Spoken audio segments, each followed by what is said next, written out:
30초만 숨을 참아봐도 사실 힘들잖아요. 이것이 망가지면 되돌리기가 매우 어렵다고 합니다. 내 몸의 산소통, 폐를 지켜라. 폐는 말이죠. 다른 장기와 달리 외부에 바로 노출돼 있어요. 굉장히 위험에 금방 노출될 수 있다. 폐 건강 지키는 방법을 알려주기 위해 두 명의 몸신 주치의가 떴다.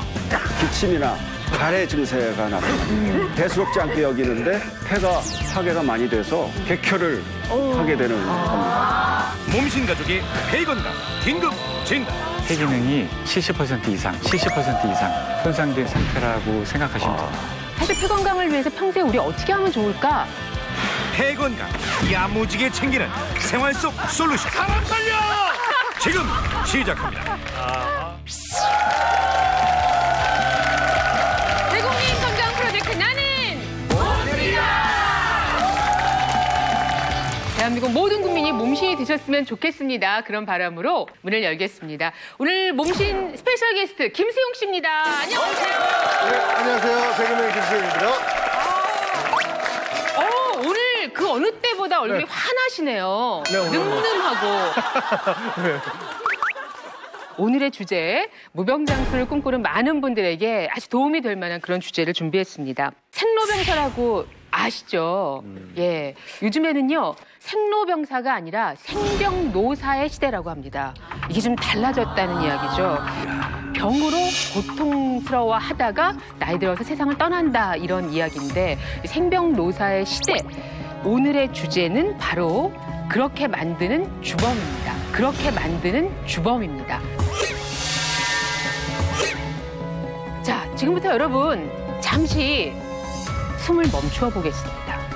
숨을 멈추어 보겠습니다. 안 되죠. 숨을 쉬어야죠. 어떻게 숨을 멈춰요. 한 30초 정도 시간을 드릴 텐데요.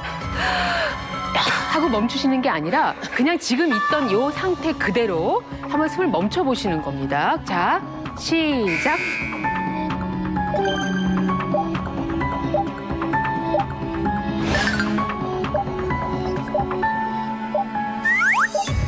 (10초) 경과했고요. 자, 탈락. 자, 탈락. 소리도 못 내요. 자, 20초.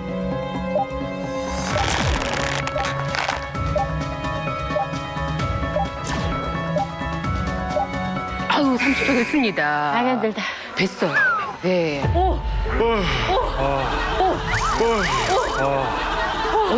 어떠세요? 어떠셨어요? 지금 30초 참는데 죽는 것 같아요. 마지막에 뭔가 붙잡고 싶은 약간 어지러우면서. 그치. 저는 너무 힘이 들어서 눈에 힘을 막 주고서 저 시계를 노려봤어요. 아, 예. 30초 버텨보리라. 예. 30초만 숨을 참아봐도 사실 힘들잖아요. 맞아요. 그런데 오늘 주제인 이것이 망가지면 그런 상태에 갈 수 있고요. 또 더 나아가서 이것이 망가져서 생기는 질환으로 전 세계적으로 보면 10초에 한 사람이 세상을 떠난다고 하는데요. 무엇보다 한 번 손상되고 나면 되돌리기가 매우 어렵다고 합니다. 자, 생명과도 직결되어 있는 이것은 무엇일까요? 오늘의 주제 공개합니다.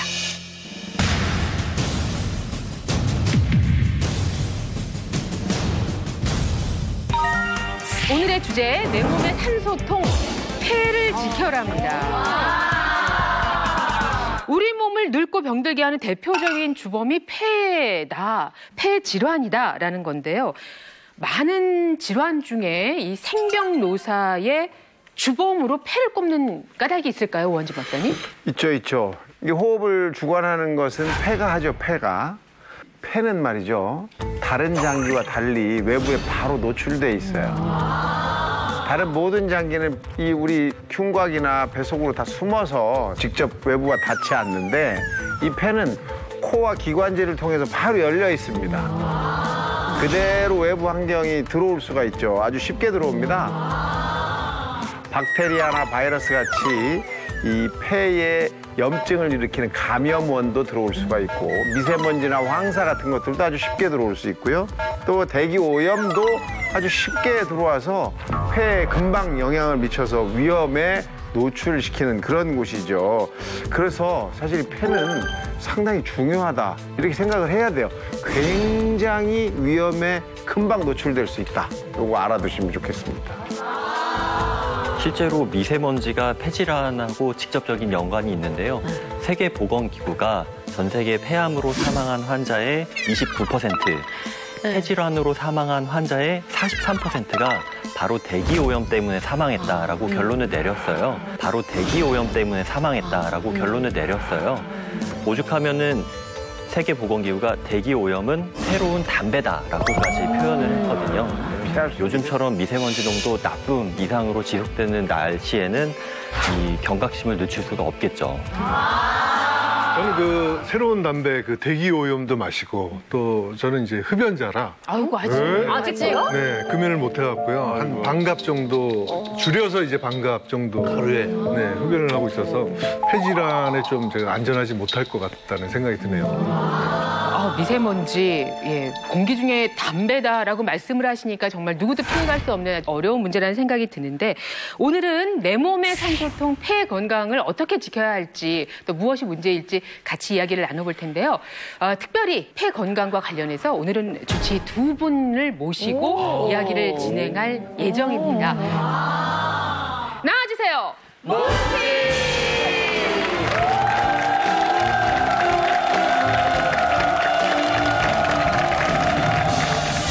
미세먼지, 대기오염 등 각종 외부 위험에 노출된 폐. 폐 건강이 무너지면 숨 쉬는 것조차 고통이 된다. 폐 건강의 중요성과 폐 질환의 위험성에 대해 알려주기 위해 몸신에 찾아왔다.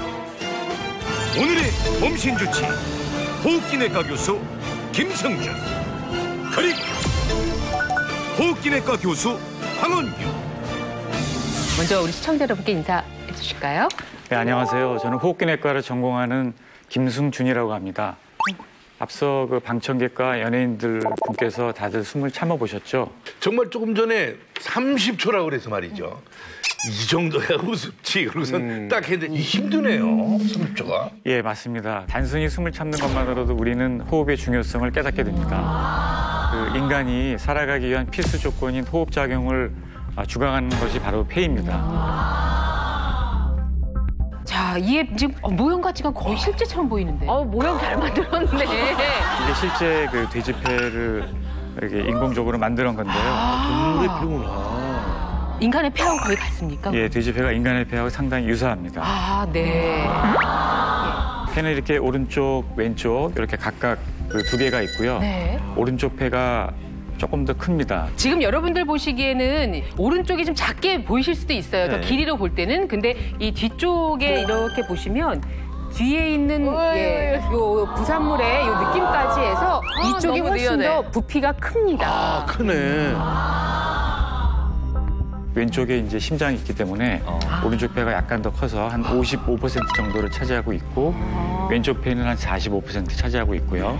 오른쪽 폐가 그래서 약간 크기 때문에 620g 정도 나가고 왼쪽 폐가 한 520g 정도 나가는데요.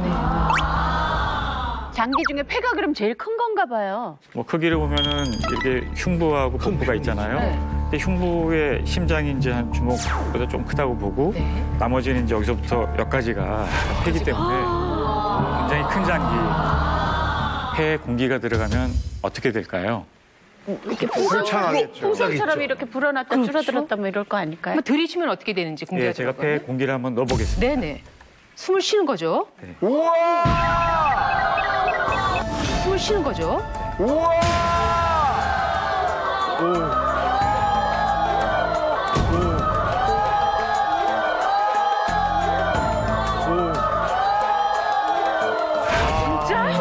진짜 리얼해.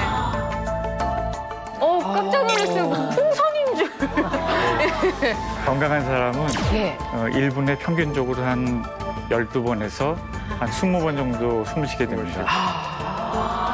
계산하면은 하루에 한 2만 번 정도 이상 호흡을 부피를 따지면 10,000리터.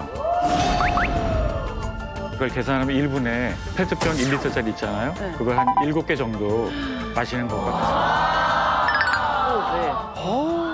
그만큼이 들어왔다 나갔다 한다는 거는 어마어마한데요. 때문에 폐는 우리 몸의 산소통이라고 할 수 있는 것이죠.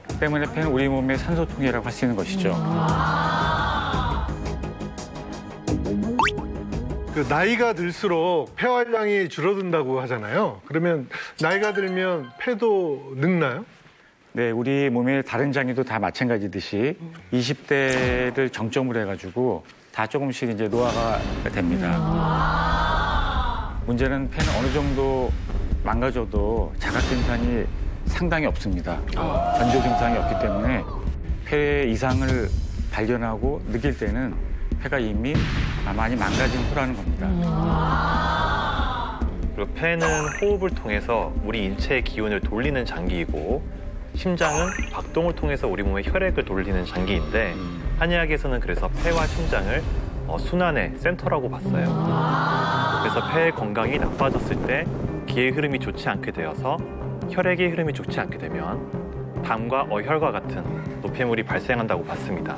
이 담과 어혈과 같은 노폐물이 심장과 폐 주변의 혈관을 막게 되면 협심증이라든지 심근경색을 유발할 수 있는 위험까지 있는 거죠. 이제 옮겨야 되잖아요.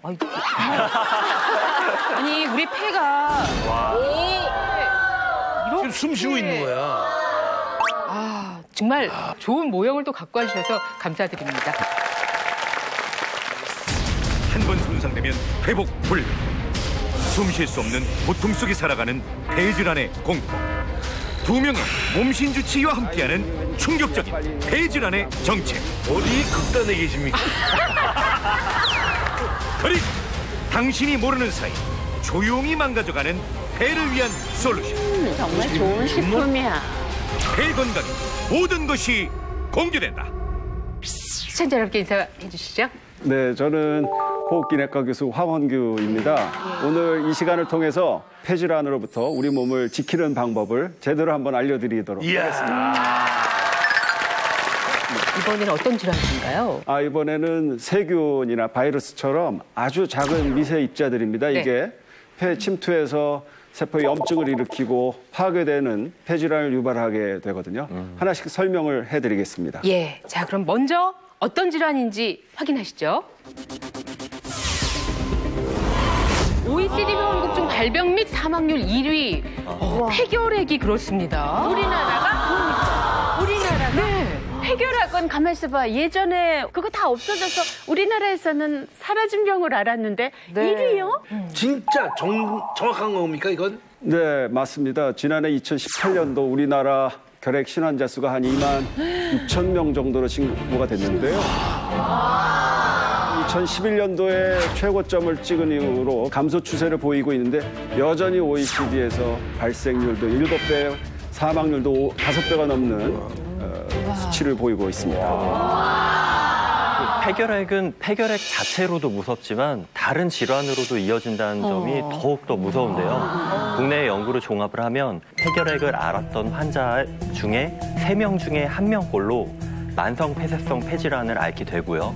그리고 폐결핵을 앓은 환자는 폐암에 걸릴 위험이 일반인, 보통 사람에 비해서 10배 이상으로 높다고 합니다. 10배 이상으로 높다고 합니다. 그럼 폐결핵이 폐암까지 간다고 하니까 근데 폐결핵은 왜 생기는 걸까요? 네, 중요한 질문입니다. 폐결핵은 이제 폐결핵균을 가지고 있는 사람이 진단이 늦어져가지고 자신이 결핵인 줄 모르고 돌아다니거나 아니면 결핵이 잘 진단이 됐는데도 치료를 하지 않고 있는 사람들이 기침을 하게 되면 그 환자의 폐에 있던 균이 다른 사람, 상대방의 폐에 균이 침투할 수 있는 길을 열어주게 됩니다. 보통 우리가 알고 있는 바이러스 같은 경우는 기침을 해도 그 비말이 한 1m, 많게는 2m 정도밖에 가지를 않고 그렇게 제한이 되는데 결핵균은 이게 이제 둥둥 떠다니는 겁니다. 공기 매개로 떠다닌다고 이렇게 표현합니다. 그래서 길게는 한 30m, 40m까지 가는 거예요. 길게는 한 30m, 40m까지 가는 거예요. 제한된 공간 내에 있는 집단 시설 내에 있는 사람들이 만약에 거기서 오랜 기간 동안 학교라든지 집단 시설이라든지 요양원이라든지 이런 데서 노출이 된다면 굉장히 심각하게 감염이 될 수 있는 위험성이 높아지는 겁니다. 그러한 경우에라도 면역력이 만약에 내가 좋다고 그러면 결핵이 침투했다고 바로 나한테 걸리는 것은 아닙니다. 한 30%에서 잠복해 있다가 그중에 한 10%가 수년 내에 결핵으로 발생을 하게 되는데요. 면역력이 떨어지게 되면 그러한 결핵균들이 잠복해 있다가 활성화돼서 폐결핵 현증 환자가 되는 겁니다. 그럼 결핵에 걸리면 어떠한 증상이 나타나나요? 결핵에 걸리면 가장 흔한 증세가 기침이나 가래 증세가 나타납니다. 만약에 치료를 하지 않고 결핵을 오랜 기간 치료가 지체된다면은 이런 사람들 폐가 파괴가 많이 돼서 그런 파괴된 조직에서 출혈을 일으켜서 객혈을 하게 되는 겁니다. 그러면은 내 몸에 결핵균이 잠복을 하고 있는지 아닌지 그걸 어떻게 알 수 있는 거예요? 네, 우리나라에서 한 30% 정도 결핵 보균을 하고 있다고 하는데 그런 환자들이 어떻게 그러면 발견될 수 있느냐? 우리가 건강 검진을 하지 않습니까? 네. 검사를 했더니 뭐 결핵 의심 소견이 보입니다 하면 본인은 결핵에 발병한 것으로 봐야 됩니다. 결핵에 발병한 것으로 봐야 됩니다. 우리가 여기서 잠복 결핵이라고 말하는 것은 엑스레이 이상은 없고 감염의 위험이 없는데 결핵에 노출된 사람입니다. 그게 결핵으로 발병을 하기 전 단계입니다. 그렇기 때문에 감염력은 없지만 앞으로 결핵으로 발전할 수 있는 사람이라는 것이 잠복 결핵입니다. 이 결핵 예방을 위해서 그러면 어떻게 해야 할까요? 네, 중요한 질문입니다. 결핵을 예방하기 위해서는 앞서 말씀드렸듯이 기침을 통해서 내 결핵균이 다른 사람한테 전달이 되기 때문에 기침 예절이 중요합니다. 우리가 기침을 하게 되면 갑자기 기침을 하게 되니까 미처 손을 가리지도 못하게 되는데 손을 가리는 것만 해도 또 괜찮은데 손도 못 가리고 기침을 하게 되면 상대방 앞에서 결핵균은 아까 말씀드렸죠. 둥둥 떠다닌다고 이런 상황에 이게 완전히 다 차게 됩니다. 그래서 기침을 하게 될 때는 아무리 급하더라도 최대한 손수건을 빨리 빼서 기침을 해야 됩니다. 이렇게 기침을 해야 되고 또는 그게 안 됩니다. 이걸 할 틈이 없어요. 너무 기침이 막 나고 그러면 기침을 할 때 손에다가 이렇게 하고는 네. 기침을 하면 이렇게 아주 올바른 기침 예절이 되는 겁니다. 자, 그러면 기침을 하는 분 입장에서는 또 그렇지만 그 주변에 있는 사람 입장에서도 조금 피해도 괜찮은 거죠? 서운하신가요? 근데 정말 말씀을 듣고 보니까 우리가 기침 예절에 대해서도 정말 한 번쯤 생각을 해봐야 할 것 같습니다. 손수건 하나쯤은 주머니에 또는 가방에 넣고 다니면 급할 때 이렇게 또 쓸 수 있으니까요. 예. 자, 폐결핵 얘기 시작부터 아주 또 이렇게 뜨거웠는데 세균 그리고 이제 바이러스가 폐에 직접 침투해서 일어나는 질환 또 어떤 게 있는지 보실까요? 폐렴입니다. 혈관과 신장을 망가뜨려 사망에 이르게 하는 폐렴. 폐렴이라는 게 다른 장기에도 영향을 끼친다고요? 신장에도요? 네, 맞습니다. 주변에 다양한 질환, 만성 질환자도요, 그죠? 고령이면서 여러 가지 질환을 앓고 계신 환자분들이 폐렴으로 사망했다는 얘기를 주위에서 많이 접하셨을 겁니다. 네, 폐렴이 사망에 이르게 되는 이유는 폐렴구균이 여러 장기를 한꺼번에 망가뜨리는 다발성 장기 부전이라는 그런 병으로 환자를 무너뜨립니다. 폐렴이 악화되면 그 주위에 있는 혈관들이 다 이렇게 손상을 받게 돼서 거기 폐렴에 있는 균들이 그 혈관을 타고 전신을 순식간에 돌게 됩니다.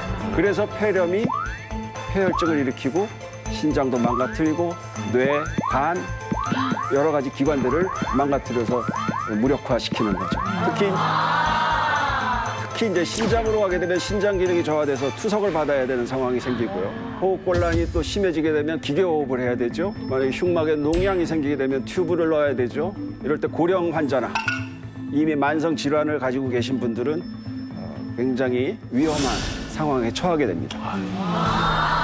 그러면 만성 질환이면 당뇨 환자 이런 사람들한테도 위험한가요? 맞습니다. 당뇨나 심장 질환을 가지고 있는 만성 질환 환자들은 폐렴구균성 질환이 발생할 게 건강한 성인에 비해서 최대 한 17배는 높은 것으로 돼 있고요.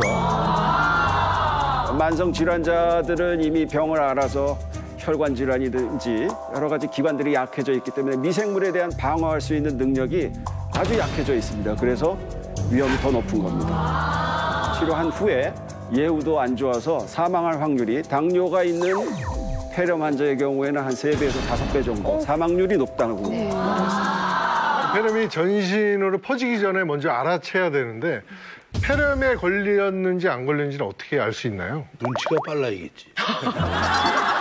네, 폐렴을 알 수 있는 눈치를 제가 한번 알려드리겠습니다.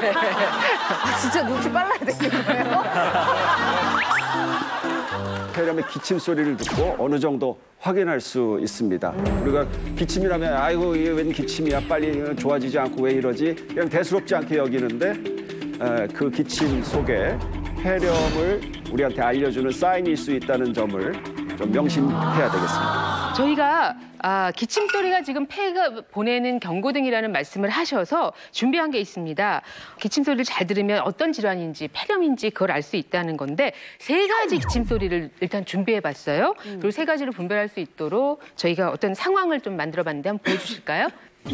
자, 이 표를 보시면 되는데요. 폐 건강 경고등을 이제 3가지로 해봤습니다. 초록등, 주황등, 빨강등 이렇게 돼 있고 그 기침 소리 애취 푸시 애취 뭐 이런 것도 있고 애취 푸시 애취 뭐 이런 것도 있고 다양한 기침 소리가 있는데 실제 소리를 들려드릴 거예요.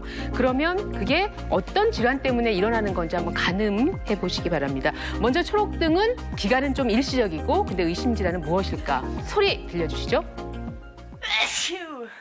애취. 시원하다. 아우, 예, 이런 재채기. 아우, 네네. 시원하다. 이 재채기도 한두 번이죠, 사실. 이거 계속 자꾸 일상생활 중에 나면 정말 힘들잖아요. 저거 제가 잘할 것 같아요. 그럴까요? 예. 제가 조금 겨울에 찬 공기 있을 때 아침에 일어나면은 한 10분간 저래요. 정신이 하나도 없습니다. 알레르기. 예. 여러분 어때요? 좀 다른 생각 혹시? 코 약간 간지러울 때. 코 간지러서 갑자기 자기 몸을 간지러. 지금 이렇게 짐작을 해주셨는데 과연 그러할지 열어보도록 하겠습니다. 가벼운 재채기 소리. 네. 볼까요? 예. 잘 맞추셨습니다. 네, 임 교수님께서 말씀하신 것처럼 이제 일시적인 가벼운 재채기입니다. 그 소리만 들어봐도 막 몸에 오글오글거리고 간질간질하고 그러지 않습니까? 코가 간질거려. 그러다가 그냥 시원하게 재채기를 맞습니다. 뭔가 알레르기에 노출이 돼가지고 비점막을 간지럽히는 겁니다. 그래서 재채기를 하는 겁니다. 어디 극단에 계십니까? 한 번만 더 해주십시오. 나오려고. 아니 이게 진짜 연기자들도 이런 느낌이 있어요. 근데 재채기를 하려고 하는 그 느낌이 너무 긴박하게. 다시 해야 돼요. 네네. 요 정도라면 이제 큰 걱정은 없지만 알레르기 비염을 근데 겪으신 그 분들. 재채기를 막 연달아서 한 10번 넘게 할 때 있잖아요. 있죠. 그때 일부러 어떻게 멈추는 게 나은가요? 계속 하는 게 나은가요? 인력으로 안 될 겁니다. 시원하게 그냥 하는 게 너무 심하고 그게 하루 종일 하고 며칠을 가면은 항히스타민제를 좀 먹어야 돼요. 자, 그러면 이번에는 이제 주황등으로 가보도록 하겠습니다. 이번에 소리는 콜록. 가벼운 기침이고 3주라는 기간 정도까지라면 이것도 조금 심각할 수 있을 것 같은데요. 어떤 의심 질환이 있을까요? 기침 소리 들어보시죠. 이건 이건 아픈 기침인데요. 뭐가 걸려있네요. 이렇게 한번 해주시겠습니까? 아, 콜록이요?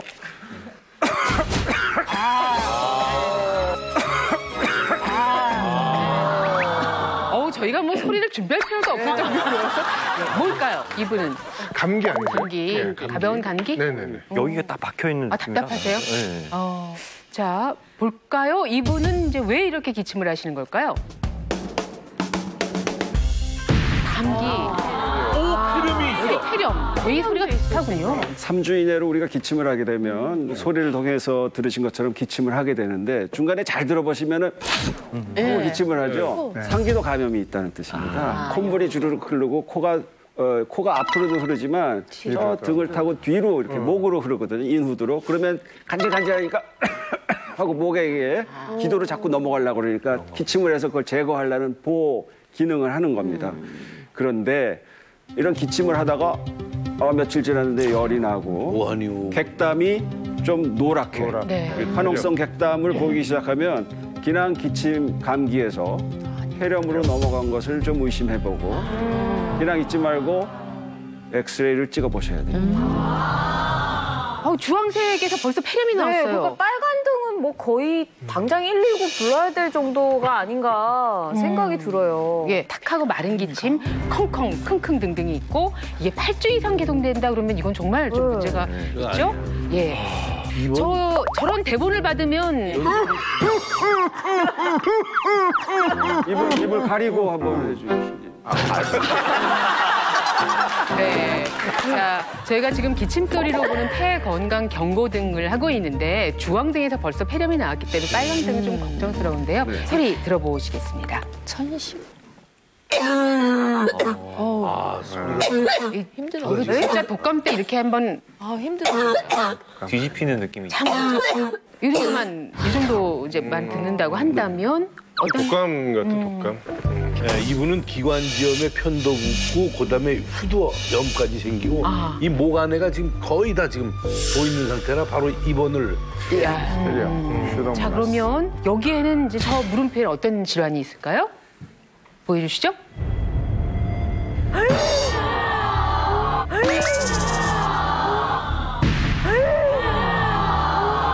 지금처럼 이제 8주 이상 마른 기침을 하는데 열도 동반되지 않았다 그러면 앞서 말씀드린 만성 기침의 원인도 감별해야 되겠지만 드물게 많지는 않지만 폐암도 담배, 흡연을 하시는 분에서는 의심을 해봐야 되겠습니다. 특히 혈액이 섞인 마른 기침, 약간 혈흔이 섞인 가래 기침을 했다 그러면 병이 많이 진행을 해서 혈관벽을 상했을 가능성도 생각해 보아야 될 것입니다.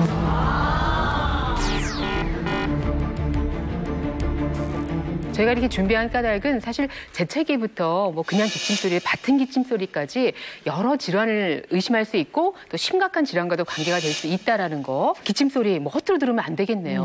네.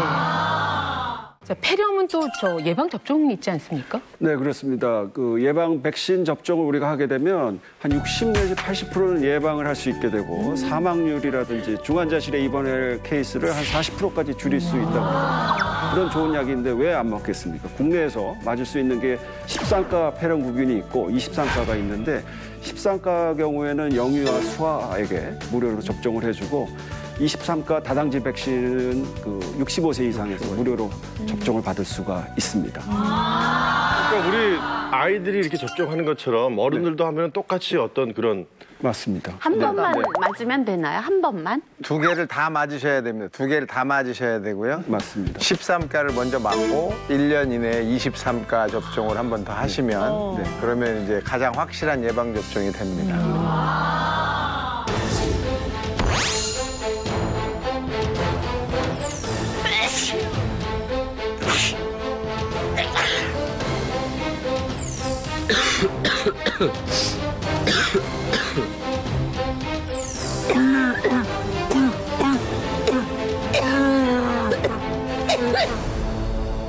사실 폐 건강을 위해서 평소에 우리 어떻게 하면 좋을까 잘 알지 못합니다. 그래서 그것을 좀 이해할 수 있는 상황극 몇 가지를 우리 몸신 가족 여러분들이 준비했지 뭐예요. 예, 이렇게 대배우들이 계신데 말로 하는 것보다는 아무래도 좀 극 형식으로 보시는 게 좋을 것 같아서요. 3가지 경우를 보여드릴 텐데 준비는 지금 잘 되셨죠?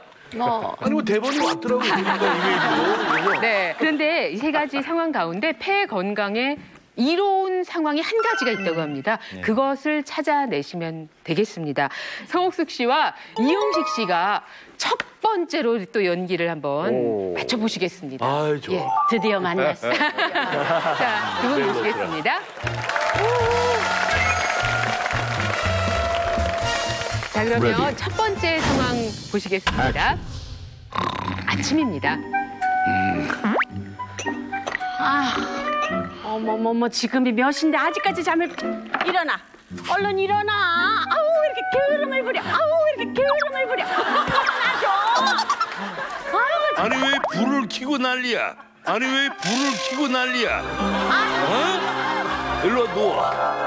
일로 와 누워. 아유, 지금. 아니 아침부터 이렇게 난리쳐. 애들 학교 다 갔나? 누워. 아유, 내가 정말 그렇지 않아도 그냥 갱년기라 열불나 죽겠는데. 빨리 일어나! 빨리 일어나! 아, 나 어저께 늦게 끝났다고 그랬잖아 녹화가.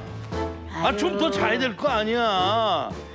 깨우는 이유가 뭐야? 정말 이걸 그냥 들어와. 부어버려 말어 그냥. 들어와. 부어버려 말어 그냥. 부어버려 말어 그냥. 얼른 이거 마셔. 이게 뭐야? 봄 몰라, 냉수잖아. 냉수 먹고 속 차리라고. 공복에 냉수가 그게 보약이라는 거 몰라? 아니 아침부터 왜 냉수를 갖다 줘? 도대체 냉수 이거 왜 빨리 마셔. 부어버리기 전에. 이거 왜 빨리 마셔. 부어버리기 전에. 빨리.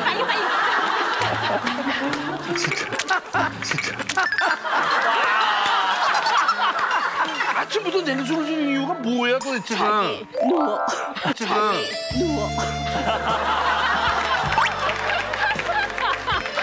사람 살려!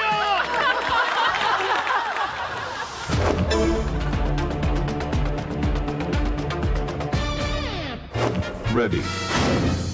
Action. 여보, 아니 언제 갔다 왔어? 어머, 뭐해? 게임해? 게임하지. 또 죽었어. 아니, 저기 무슨 일 있어? 오늘따라 여기 다크서클이 여기까지 내려왔네? 무기를 누가 가져갔어. 아니, 오늘도? 어머, 어떡해. 아니, 자기.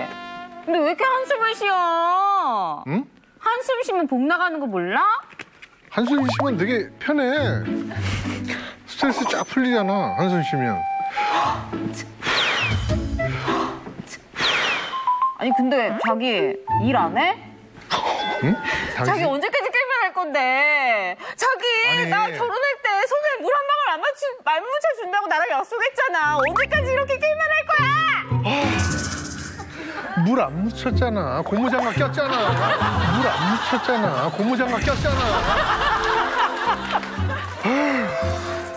계속 그게 한숨만 쉴래? 어? 한숨 쉬면 되게 편하다니까. 한번 그래, 한번 들숨에 넣고 날. 그래, 한번 들숨에 넣고 날.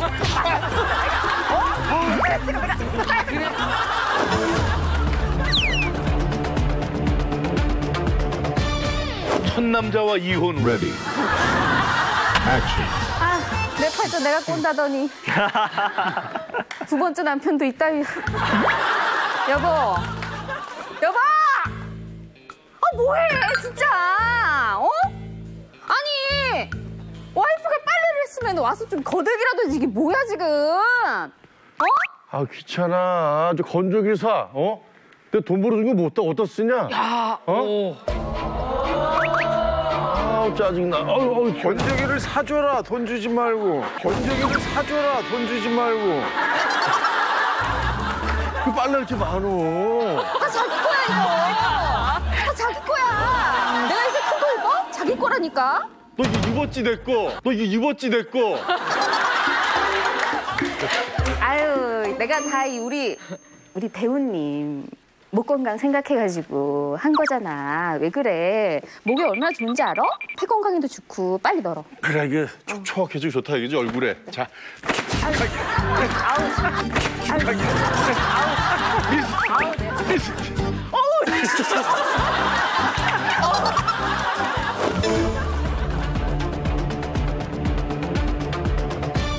자, 이 상황 가운데 가운데 분명히 네. 폐 건강에 좋은 상황이 있다는 말씀이시죠?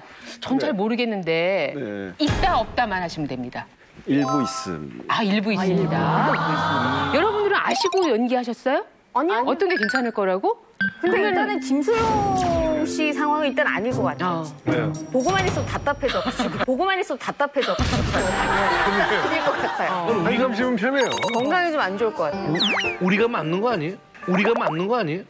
글쎄 아침에 뭐 이렇게 물 한 잔 마시면 좋다 소리는 들었는데 네. 그래서 옛날부터 자리끼라는 게 머리맡에 있는 게 아침에 일어나서도 언제든지 냉수를 먹으면 그만큼 좋아지는 것 때문에 그런 거 아니겠어요? 저는 오히려 이 기관지랑 폐가 연결돼 있으니까 좀 이렇게 촉촉하게 해주는 게 습기를 주는 게 낫지 않을까, 저희가 맞지 않을까요? 네. 저도 이창훈 씨 가슴 그럼- 역할.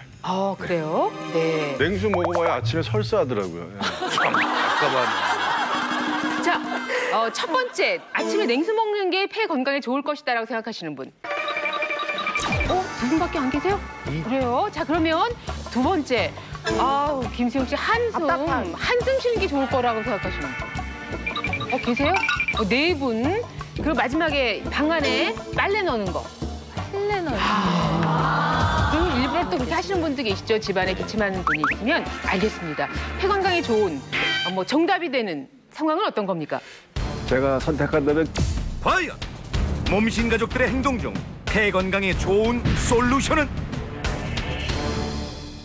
폐 건강에 좋은 정답이 되는 상황은 어떤 겁니까? 제가 선택한다면 김수용 씨의 한숨 쉬는 행동. 말도 안 된다. 한숨 쉬면은 복 나간다고 한숨 어른들이. 쉬면 네, 복 한숨 나가요. 쉬면은 어르신들이 어디서 한숨을 네. 쉬어. 나 때는 뭐 이렇게, 그렇게 되죠. 한숨을 쉬는 거는 이게 부정적으로 생각할 수도 있는데요. 통념과는 다르게 만약에 한숨을 깊게 들여 마시고 하고 내쉬면 평소에는 잘 사용하지 않은 폐포까지 빵 열리면서 거기에 공기가 들어와서 이산화탄소 산소 교환이 잘 이루어지고 그래서 더 넓게 폐 기관지 가스 교환을 이루어질 수 있다고 그래서 더 좋게 생각할 수 있겠습니다. 저렇게 집에서 아무 일 안 하고 있는데 한숨 쉬는 것까지 봐줘야 되다니. 답답하네요. 예. 답답하다. 하여튼 그러나 우리가 그냥 통념상 그렇게 생각했던 게 이제 틀렸다는 말씀이신데, 그래서 아침에 물 마시는 거, 찬물 마시는 거, 그리고 방 안에 약간 수분 공급하는 거. 네, 물 한 잔 좋습니다. 그런데 지금 저희가 이제 걱정되는 거는 아까 얼음이 띄어져 있었거든요. 예, 동동 띄우셨어요. 네, 한 4개를 그냥 동동 띄워서 해주셨는데 찬물을 먹으면 일시적으로라도 이 기도로 통하는 목 안에 온도가 떨어지면서 그 기도를 통하는 공기들이 차갑게 되면 기관지에 찬 공기가 마치 우리가 갑자기 겨울 아침에 찬 공기에 나가게 되면 느끼는 그런 증세들이 그런 걸로 인해서 유발될 수 있고, 아까 보셨지만 누워있는 자세에서 막 물을 먹이니까 기침을 막 하시잖아요. 그게 이제 기도를 통해서 물이 또 들어가게 됩니다. 나이 드신 분들은 그러다가 사례가 걸리게 되고 그런 위험성들이 있는 거죠. 조심해야 되겠습니다. 예, 여름이라 하더라도 좀 상온의 물로 아침 시작하는 게 맞습니다. 좋겠다. 체온에 맞게 가까운 온도의 물을 먹는 것이 더 안전할 것으로 생각이 됩니다. 방 안에다가 빨래를 널고 그러는 거는 습도를 좀 올려주기 때문에 겨울철에 좋을 것으로 생각됩니다. 그런데 습도가 너무 올라가서 우리가 한 60도, 60% 정도가 적절할 건데 빨래를 막 널어놔서 그 습도가 한 85% 이상으로 올라간다면 세균이나 곰팡이들이 거기에 서식하게 되고 그런 균들이 만약에 이제 방 안에서 밀폐된 공간에서 내 기관지로 들어오면 그게 또 폐렴의 원인이 될 수 있을 것으로. 자, 내 몸의 산소통, 폐를 지켜라. 저희가 이제 폐 건강에 대해서 오늘 각별하게 집중적으로 생각해보는 그런 시간을 마련하고 있는데, 이번에는 어떤 질환인지 확인하시죠.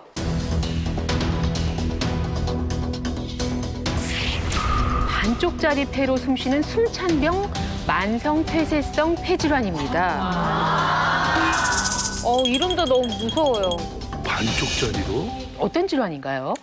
예, 그 만성 폐쇄성 폐질환은 공기가 이제 드나드는 통로인 이제 기도가 좁아져서 호흡곤란이 발생하는 질환입니다.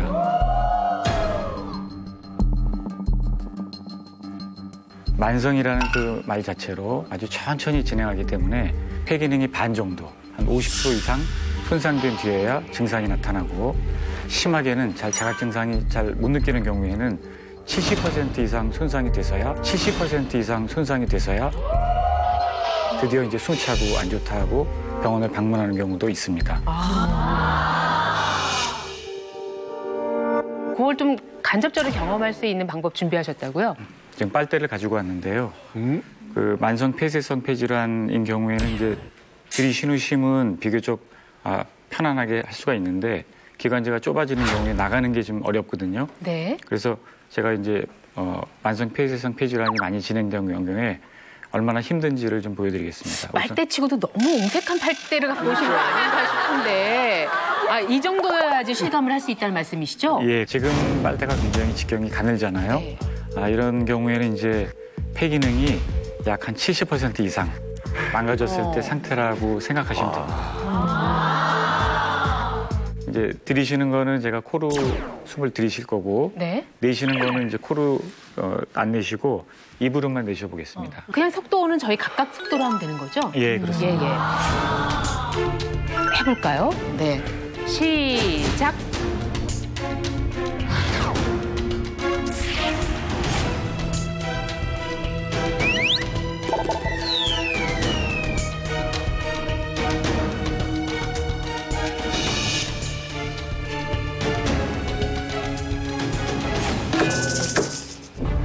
죽을 것 같아.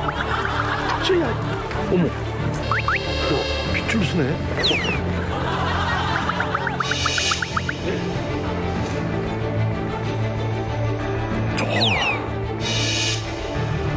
이게 호흡이 부족하다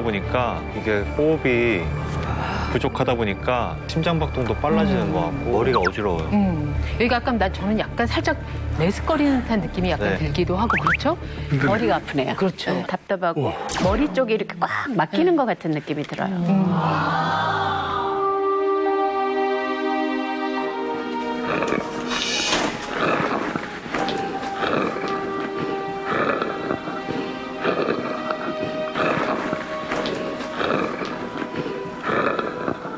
잠깐 동안에 이렇게 그 호흡곤란을 이렇게 경험했지만 일상생활을 계속 이렇게 네네. 숨을 쉰다고 생각을 하면은 일상생활을 계속 이렇게 네네. 숨을 쉰다고 생각을 하면은 굉장히 고통스럽지 않을 수가 없습니다.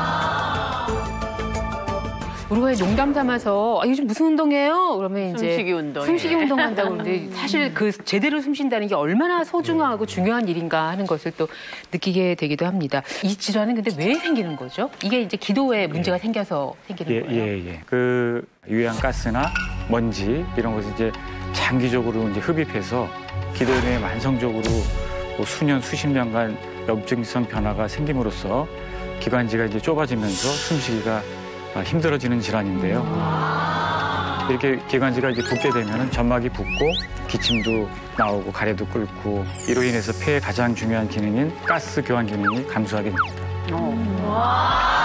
이게 만성 폐쇄성 폐질환 전 못 들어본 것 같거든요. 흔한 질환 아니죠? 이름이 굉장히 생소해서 일반적으로 굉장히 드문 질환이라고 알고 있거든요. 하지만 안타깝게도 아주 흔한 질환입니다. 만성 폐쇄성 폐질환은 그 WHO죠. 세계보건기구 조사 결과에 따르면 세계 사망 원인의 4위를 차지합니다. 2030년에는 3위를 예상하고 있습니다. 저 단일 질환이요? 예, 그렇습니다. 또한 만성 폐쇄성 폐질환으로 인해 10초에 한 명씩 사망, 심각한 질환입니다. 10초에 한 명이요? 10초에 한 명이요? 국내 자료를 보시면 40세 이상 그 성인의 14.2%, 즉 10명 중 1명 이상이 앓고 있을 만큼 흔한 질환입니다.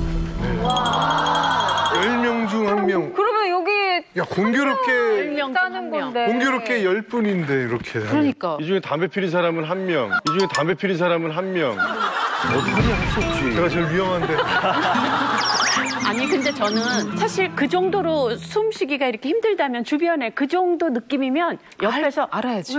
왜 그래 뭐 이렇게 알 것 같은데 사실 그러게. 그런 정도의 사람들은 주변에서 흔히 보진 못하잖아. 숨 못 쉬어서 뭐 이러는 사람은 없잖아요. 예, 주로 이제 어르신들 같은 경우에는 좀 맞아요. 힘들어하시는 분들을 저희가 호흡으로 느끼는데 저희가 40대 이상에서 그렇다고 하는 건 참 실감하기가 어렵습니다. 그 전조 증상이 있나요? 보통 이제 기침, 가래 등이 흔한 증상으로 알려져 있는데 1년 이상 또는 평생에 걸쳐서 이제 천천히 진행되기 때문에 이런 증상을 만성 폐쇄성 폐질환이라는 증상으로 잘 못 느끼고 이렇기 때문에 많이 진행된 상태에서 숨 찼을 때 이제 병원에 왔을 때는 이미 중증 상태에 빠져 있는 경우가 많습니다. 때문에 무엇보다도 조기 진단을 통한 예방이 중요하다고 할 수가 있겠습니다. 네. 근데 지금 저희 스튜디오에서 어떤 검사가 이루어질 예정이거든요. 그게 바로 만성 폐쇄성 폐질환의 조기 진단 방법입니까? 예, 맞습니다. 그걸 여기에서 저희가 할 수 있는 예, 건가요? 할 수 있습니다. 그걸 검사해요? 네. 네. 자, 그래서 그 검사를 위한 준비하겠습니다. 만성 폐쇄성 폐질환 여부를 여기서 알 수 있다고 하니까 참 신기한데요. 아주 간단한 기구가 준비되어 있네요. 예, 맞습니다. 이 작은 기계를 이용해서도 만성 폐쇄성 폐질환 여부를 검사를 할 수가 있습니다. 네, 마우스만한 크기인데요. 그런데 그 어떤 결과가 나오나요? 그 옛날용 휴대폰으로 검사하면 초창기. 이 기계를 이용해서 폐 기능뿐만 아니라 폐 나이까지도 알 수가 있습니다. 저런 결과가 나옵니까? 자, 검사지 한번 샘플을 보시면 키하고 체중하고 나이의 기준치를 100으로 봤을 때 보통 정상 기준치는 80에서 120% 정도 사이에 있으면은 정상 기준에 들어가게 되고 80% 이하가 되면 이제 비정상이 되겠습니다. 그래서 80%에서 50% 이렇게 떨어지면 이제 중등증, 50%에서 이하로 됐을 때는 이제 50%에서 30%가 떨어지면 이제 중증이 되고 30%도 안 될 때는 이제 고도 중증이라고 부릅니다. 그리고 그 옆에 만성 폐쇄성 폐질환 여부라고 적혀 있는 그 결과지가 있는데 이것은 우리가 폐 기능을 할 때 한 6초 정도를 아주 세게 있는 힘껏 끝까지 불어야 되거든요. 그 중에서 첫 1초에 70% 이상이 나가야 됩니다.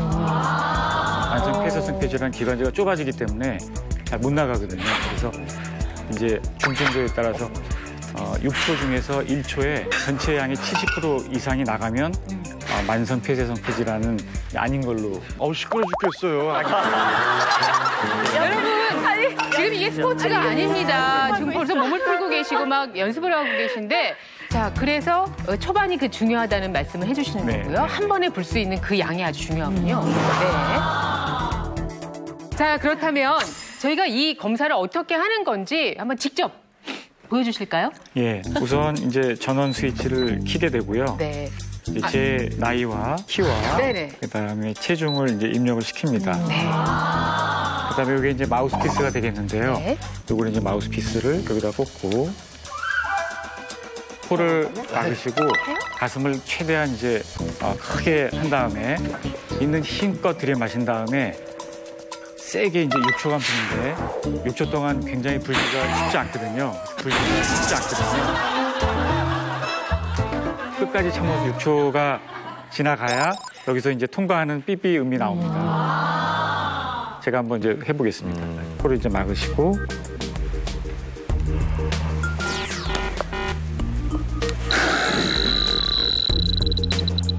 바로 이거죠. 제가 하게 되는 게. 지금 맨 마지막에 삐삐 소리가 났거든요. 여기까지가 이제 6초니까. 6초까지 이제 살고 이런 결과를 갖다가 한 번만 하는 경우에는 에러가 나올 수도 있기 때문에 3번을 한 다음에 3번 중에서 가장 좋은 점수를 우리가 채택하게 됩니다. 자, 그러면 먼저 우리 송옥숙님부터 궁금하시죠? 요거. 자, 그러면 잠깐만요. 이거 하실 때 6초가 굉장히 힘들거든요. 이거 100m 달리기 하는 식으로 전목더님까지 다 해야 자기 베스트 스코어 나오거든요. 그래서 여러분들께서 이제 2초, 3초 넘어갈 때는 더 이런 얘기를 좀 해주시면 힘나게 할 수 있어요. 힘나게 할 수 있어요. 가슴 피시고 눈 힘껏.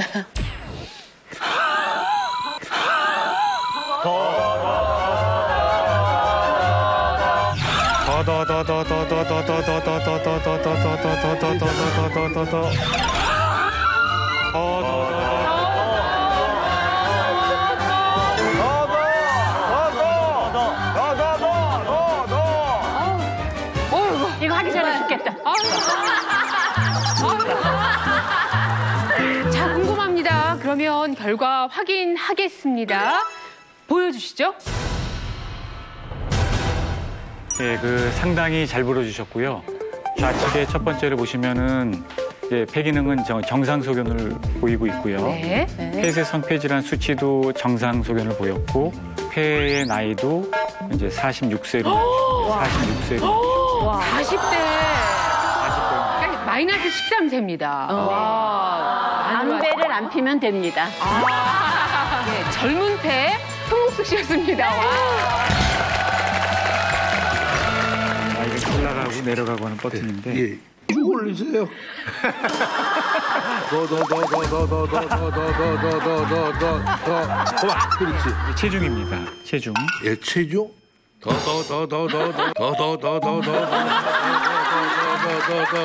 쭉 106. 네, 이제 준비됐습니다. 끝까지 하시고.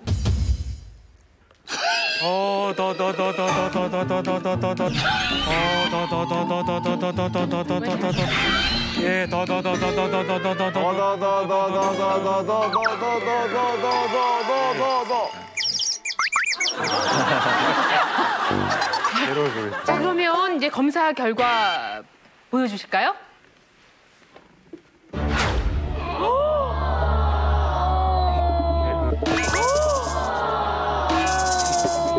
폐 기능 결과를 보면은 폐활량이 중등증 정도로 좀 약간 떨어지게 나오셨고요.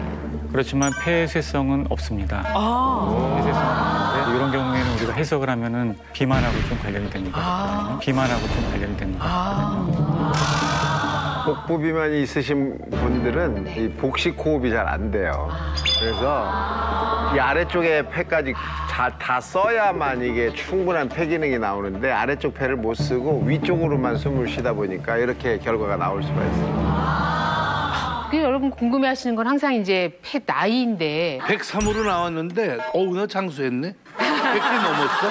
근데 비만하고 관계가 있다니까 일단은 운동을 해야겠다는 생각이 또 듭니다. 이런 결과인데 만성 폐쇄성 폐질환은 아니다라는 결과가 나왔습니다. 멋있었습니다.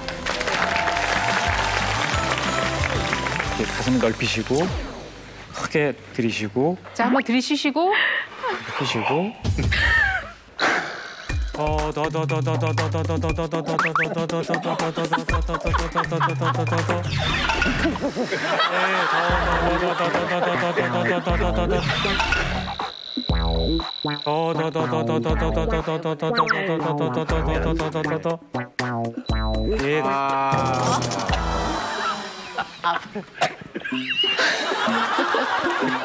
뻔해지셨어요.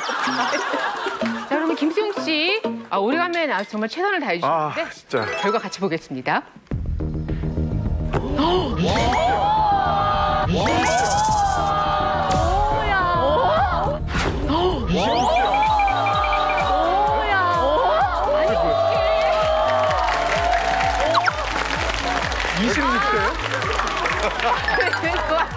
폐가 무지하게 큰 거네. 정상으로 나오셨고 폐쇄성도 없고요. 굉장히 점수가 좋게 잘 받으셨는데 제가 개인적으로 생각하면 워낙에 이렇게 이 흉곽이 좀 크시잖아요. 아마 이런 거가 많이 작용을 숨 잘 쉰다. 지가 놀랬어 지금. 자, 지금 어떻게 일어나실 수 있겠어요? 126세가 아니죠? 26세예요. 저희 지금 깜짝 놀랐어요.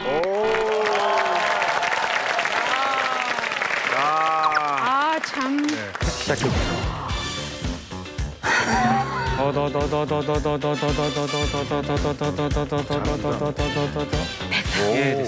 폐 기능을 폐활량을 1초간 노력 소기량이 이제 79점을 맞으셨는데요. 거의 경계에 있네요. 그다음에 폐쇄성은 없습니다. 네.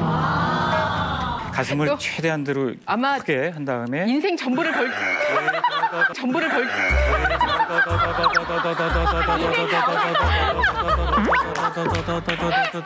무슨 소리야? 네, 됐습니다. 엄청날 것 같은데요. 또 경계에 딱 걸렸네요. 1초간 노력 소기량이 78점을 받으셨거든요. 네. 78%. 그렇지만 폐쇄성은 없습니다. 네. 네, 저희가 검사를 통해서 여러분의 폐 나이 그리고 기능, 만성 폐쇄성 폐질환 여부까지 확인을 해봤습니다. 다행스럽게도 저희 몽신 가족 가운데는 뭐 만성 폐쇄성 폐질환을 염려할 만한 분이 안 계셨습니다. 그래도 또 나름대로 건강 정도는 조금씩 차이가 있으셨는데요. 만약에 만성 폐쇄성 폐질환 이제 뭐 있다 또는 그것을 예방하고 싶다라고 할 때는 우리 어떤 노력을 할 수가 있을까요? 네, 먼저 그 만성 폐쇄성 폐질환의 가장 큰 요인은 흡연입니다. 흡연을 하면 비흡연자에 비해서 만성 폐쇄성 폐질환이 4배 이상 발생하는 것으로 알려져 있고 흡연량이 증가할수록 비례해서 더 많이 발생합니다. 따라서 흡연자라면 당연히 무조건 금연을 하셔야 합니다.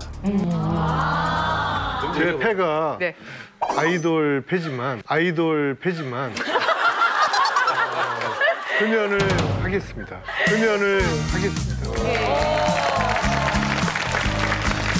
근데 저는요, 선생님, 그 흡연을 하지 않는데 이런 사람 같은 경우는 어떻게 좀 관리를 더 좋아지려면 네, 해야 될까요?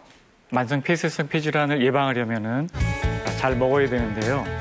잘 먹어야 이제 호흡 근육의 소모를 막고 적절한 영양 상태를 유지할 수가 있습니다. 이때 이제 반드시 이제 그 섭취해야 될 것이 단백질인데 뭐 동물성 단백질로 살코기, 생선 등을 자주 드셔주시면 좋습니다. 먹는 거야 뭐 내가 기가 막히게 먹죠. 그러니까 이제 만성 폐쇄성 폐질환이 아니라 하더라도 건강할 폐를 위해서는 그런 단백질의 섭취가 필요하다는 말씀이신 거죠? 예, 맞습니다. 만약에 그 질환이 있다면 더더욱 좀 챙겨 드셔야겠고요. 예. 네, 이 폐 건강을 위해서는 영양 섭취가 정말 중요한데요. 우리가 이 호흡을 할 때는 폐만 움직이는 게 아니에요. 폐뿐만 아니라 가슴이라든지 복부의 근육을 사용해서 호흡을 하게 됩니다. 그런데 이 만성 폐쇄성 폐질환 환자들의 경우에는 호흡이 어렵다니까 식사도 잘 섭취를 못해요. 식사 섭취량이 부족하다 보니까 칼로리도 낮고 또 그러다 보니까 근육도 많이 손실된 분들이 많습니다. 그러다 보니까 호흡을 할 수 있는 근육도 이렇게 줄어들겠죠. 따라서 단백질을 중심으로 해서 칼로리를 충분히 섭취를 하는 것이 그것이 근육 손실도 적게 하는 방법이고요. 무엇보다도 호흡을 제대로 깊게 할 수 있는 그런 근육을 유지하는 방법입니다. 호흡을 잘하는 방법, 깊게 호흡하는 방법에 대해서 생각을 해보게 되네요. 선생님 고맙습니다. 네. 감사합니다. 자, 내 몸의 산소 통로 폐를 지켜라. 자, 그러면 이 두 분 박사님께서 오셨는데 네. 뭔가 몸에 좋은 먹을거리인 것 같거든요. 하나하나 좀 소개를 해주시죠. 네, 요즘 미세먼지로 인해서 기관지도 약해지고 폐 건강이 걱정되시는 분들 많으실 텐데요. 더 맛있게, 더 건강하게 폐를 지킬 수 있는 식품들을 알려드리려고 나왔습니다. 어떤 음식을 드셔야 폐 건강을 지킬 수 있을까요? 저는 약간 습관성으로 좀 도라지를 좀 되게 많이 챙겨 먹어요. 목이 좋지. 처음에 성우 데뷔할 때부터 도라지가 기관지에 좋다 그래가지고 그 기관지가 폐와도 연결이 돼 있으니까 좀 도움이 되지 않을까 생각이 돼요. 그동안 제가 35년 담배를 폈어가지고 우리 폐한테 좀 맛있는 걸 좀 먹여주고 싶네요. 뭔가요? 네, 그래서 저희가 미세먼지 그리고 각종 세균으로부터 공격받는 여러분의 기관지, 여러분의 폐를 제대로 지키는 식품을 준비했습니다. 첫 번째 식품 바로 공개하죠. 바로 뭡니까?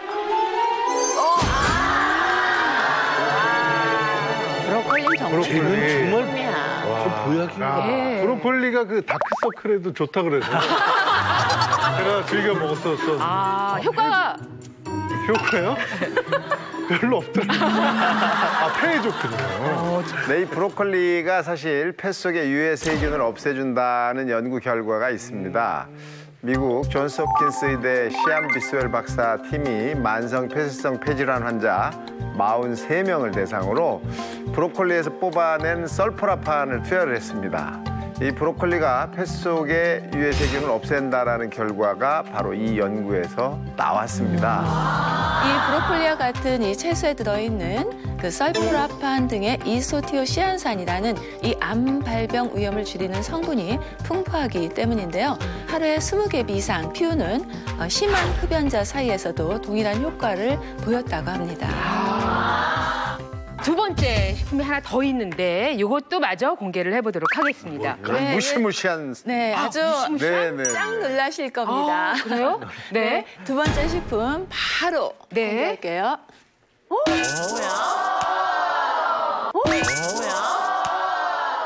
폐 건강에 도움되는 두 번째 식품의 정체는 잠시 후 공개됩니다. 두 번째 식품이 하나 더 있는데 이것도 마저 공개를 해보도록 하겠습니다. 그런 무시무시한. 네, 아주 짱 놀라실 겁니다. 그래요? 네. 두 번째 식품 바로 공개할게요.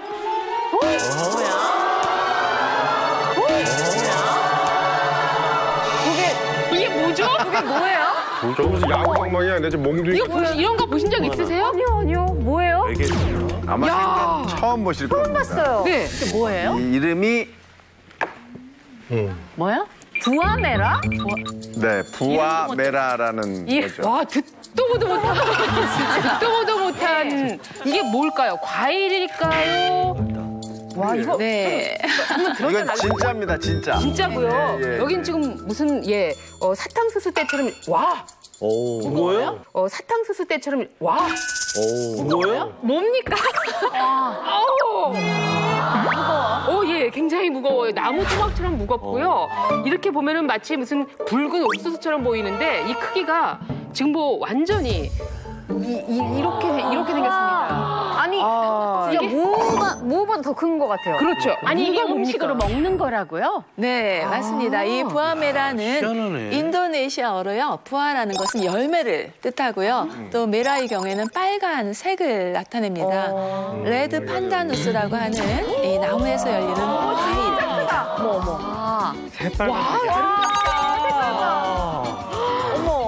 야, 진짜 이쁘네요. 이 정도 나는데 평균 길이가 60cm에서 120, 그러니까 1.2m짜리 이렇게 있고요. 지름의 경우에는 15cm에서 25cm, 그러니까 이렇게 굵은 것도 있고요. 중량의 경우에는 최대 10kg. 10kg 들지도 못하겠다. 네, 10kg에 이르는 아주 굉장히 큰 열매인데요. 뉴기니 섬에서만 유일하게 자생하는 열매로요. 원시 부족인 다니족의 건강 비결이 바로 이 부아메라입니다. 이 남태평양에 위치한 인도네시아 뉴기니 섬은 말이죠. 몇 번째 남지 않은 미개척지 중에 하나고요. 나체 생활의 원시적 삶이 고스란히 존재하는 곳입니다. 이 섬의 원시 부족인 다니족은 섬의 대표적인 장수 부족으로 알려져 있습니다. 약 2만 년의 역사를 지닌 이들 다니족의 전사들은 마을을 지키기 위한 전투를 대비할 때 바로 이 부아메라를 꼭 챙겨 먹었다고 하고요. 전통적으로 건강을 유지하기 위해서 꾸준히 먹는다고 합니다. 아니 그럼 저 길고 큰 거를 통째로 씹어 먹었다는 얘기입니까? 이거 어떻게 먹는다는 거죠? 궁금하네요. 궁금하죠. 네, 그건 아닙니다. 우리가 옥수수 먹을 때 어떻게 먹습니까? 통째로 먹는 것이 아니라 그 알맹이 하나하나를 떼서 드시죠. 이것도 알맹이를 분리해서 먹는데요. 이 붉은 가시를 익혀서 즙으로 내어 먹는 것도 이 다니족의 한 섭취 방법입니다. 그런데 이제 겉만 빨간 것이 아니라 속도 빨개요. 그래서 먹게 되면은 치아가 붉게 물들 정도라고 합니다. 이 뉴기니 섬에서는 아주 귀한 열매로 대접을 받고 있습니다. 이 부아메라 알맹이가 어떻게 생겼는지 이 자리에서 한번 저희가 보여드리도록 하겠습니다. 지금부터 해체를 해보도록 하겠습니다. 사실 이게 이 속으로 이렇게 깊이 박혀 있어서 이렇게 톡톡 튀어나오거든요.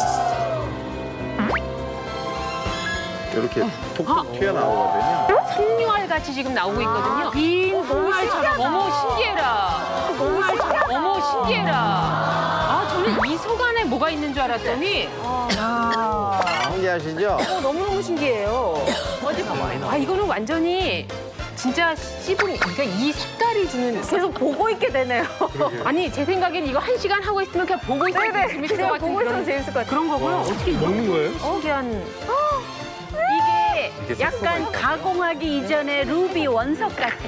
그러네요. 예. 그죠? 예. 모양도 너무 예뻐요. 모양도 이렇게 각도 지고, 그죠? 자, 손에 묻을 정도로 이렇게 색소가 그러니까, 아주 그냥 바로 굉장히 세죠. 묻는데. 이 색소가 바로 효과가 있는 예, 맞습니다. 점인 거죠? 맞습니다.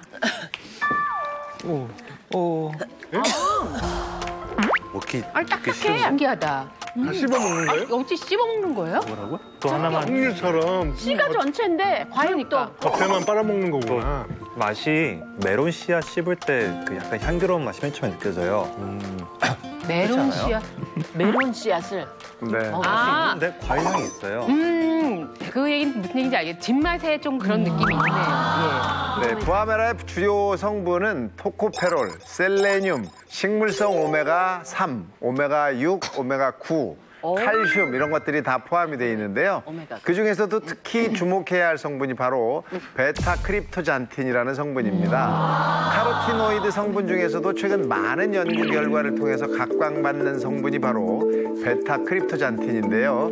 이 베타크립토잔틴은 체내에 흡수돼서 바로 비타민 A로 전환되는 프로비타민 A 중에 하나로요. 세포와 그다음에 유전자라고 알려져 있는 DNA의 손상을 막아줍니다.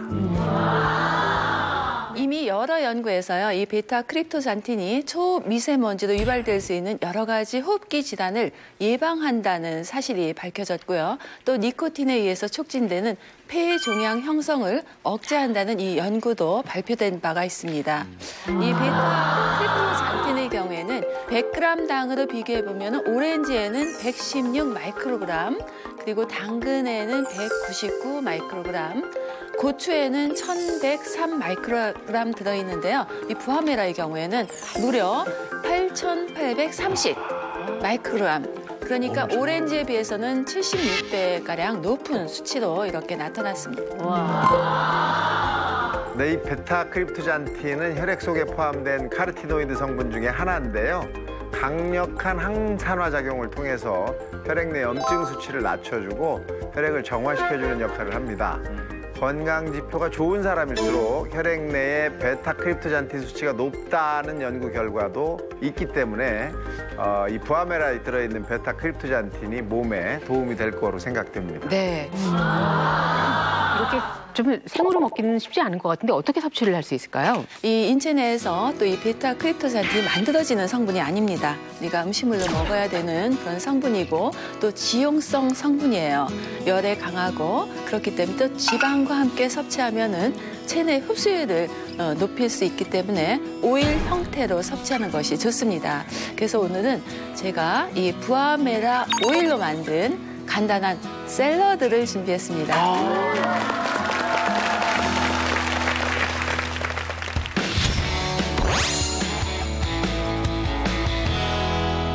이 몸에 좋다는 부아메라 한번 먹어볼까요?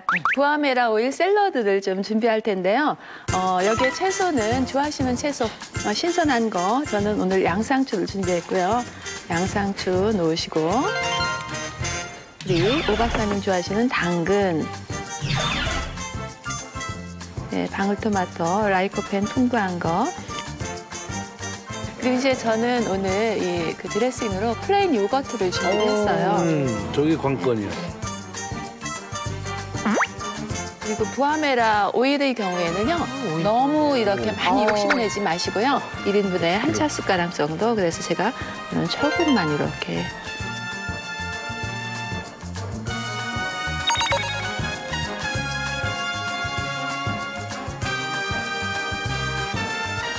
네, 1인분씩 아주 앙증맞게 담아왔어요. 한번 보실까요? 색깔이 너무 짙어서. 색깔이 고우니까. 너무 예뻐요. 예, 일단은 예. 요 색 때문에 약간 식욕이 좀 돋고는 그런 효과가 있는 것 같아요. 근데 뭐 맛에 있어서는 어떤 뭐 결정적으로 어떤 향이 있다거나 불편하다거나 그렇지 않아서 입에 쓴 약도 있고 취향이 맞으십니까? 먹기에 좋지 않은 것들도 있는데 이건 뭐 그런 불편함은 없으니까 몸에 좋은 것을 또 이렇게 먹을 수도 있다는 것에 강점이 있는 것 같고요. 아주 독특한 느낌이 있네요. 이것도 뭐 혹시 알레르기가 생기거나 뭐 이런 있겠네요. 분들이 있을까요? 많이 먹으면? 실제 이것은 우리가 재배하는 그런 열매가 아니고요. 자생하는 그런 열매예요. 그렇기 때문에 수요가 많다고 해서 마음껏 많이 이렇게 재배할 수 없기 때문에 현지에서도 굉장히 귀한 대접을 받고 있습니다. 그리고 이제 자연식품으로 섭취할 때는 우리 몸에 필요한 만큼만 그 비타민으로 전환되고 사용하고 남는 부분의 경우에는 조금 배출이 돼요. 그래서 하루 섭취량에 대한 제한은 없지만요. 요리에 사용하실 때는 우리가 트러플을 많이 먹지 않고 살짝만 해서 향만 이렇게 즐기잖아요. 그것처럼 소량 첨가해서 드시는 것이 좋겠습니다. 네.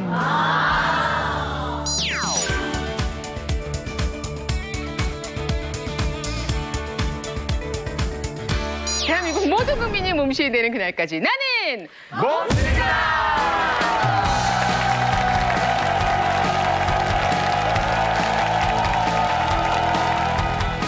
안녕하세요. 이국종입니다. 여러분의 잠깐의 인내가 생명을 구할 수 있습니다. 닥터헬기 소리는 생명입니다.